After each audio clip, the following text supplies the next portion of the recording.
Dráhu auta budem animovať podľa krivky. Preto som si v scéne schoval klávesou H existujúce krivky a vložil som si novú. Tiež som si rig auta vycentroval do stredu scény. Ďalej som si vloženú krivku otočil tak, aby išla súbežne s autom. Prepol som sa do edit módu a pomocou posúvania vertexov som s nej vymodeloval trajektóriu pre auto.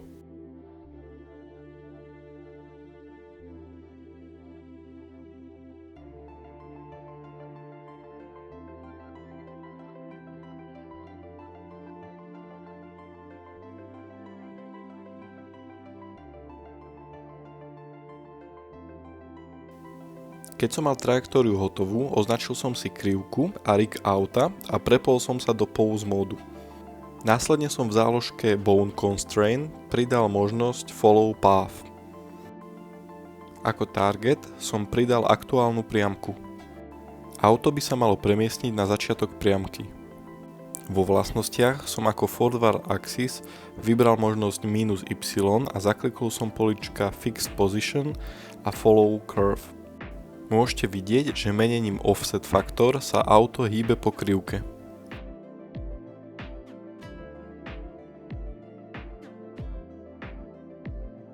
Auto som posunul bližšie k ceste.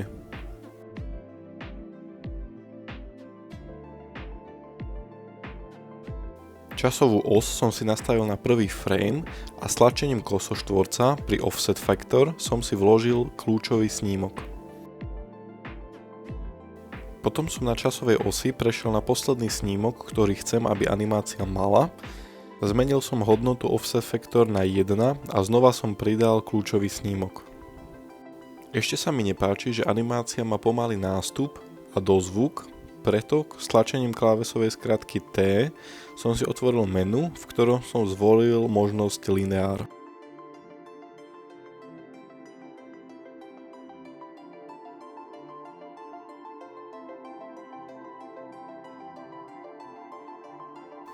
Keďže animácii ešte niečo chýbalo, pridal som medzi prvý a posledný kľúčový snímok ešte dva páry kľúčových snímkov, ktoré mi spravili umelý efekt spomaleného času. Toto jednoduché riešenie je samé o sebe dosť efektné, no profesionálne by sa to malo robiť tak, že spomalenú časť vyrendrujeme vo väčšom framerate a tu neskôr spomalíme v externom editore.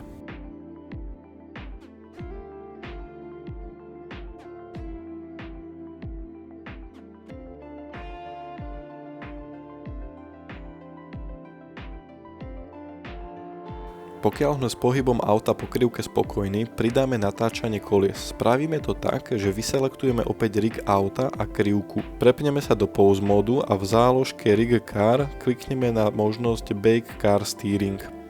Klikneme OK. Môžeme vidieť, že auto zatáča podľa krivky.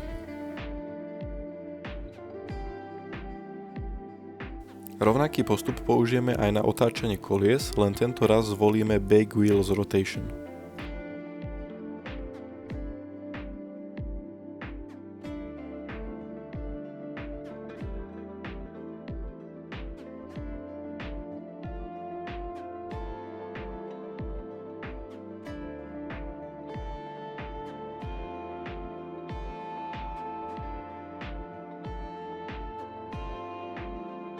V ďalšom bode idem nastaviť ground senzor, aby auto vplývalo na vozovku, po ktorej jazdí. Vyroloval som si záložku ground sensors a pre každú možnosť ground som si pipetou zvolil cestu. Pri každom senzore som musel shrink wrap zmeniť na project, pretože ground senzor vnímal cestu ako najvyšší bod tohto objektu, čo bol obrubník.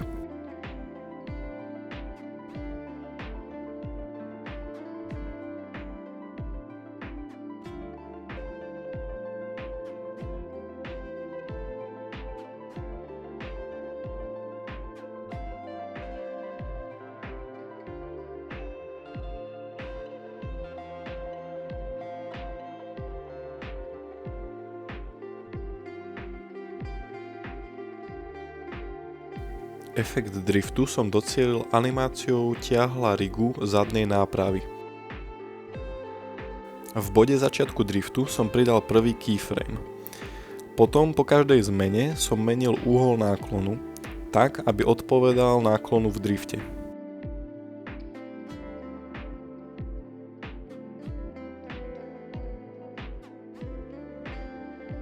Pomedzi tento proces som si poupravil aj trajektóriu tak, aby auto nevyšlo mimo vozovky.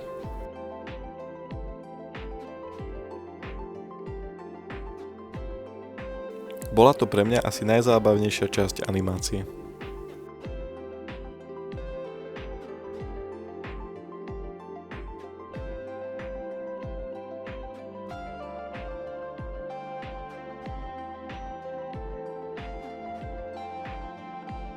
Ďakujem za sledovanie.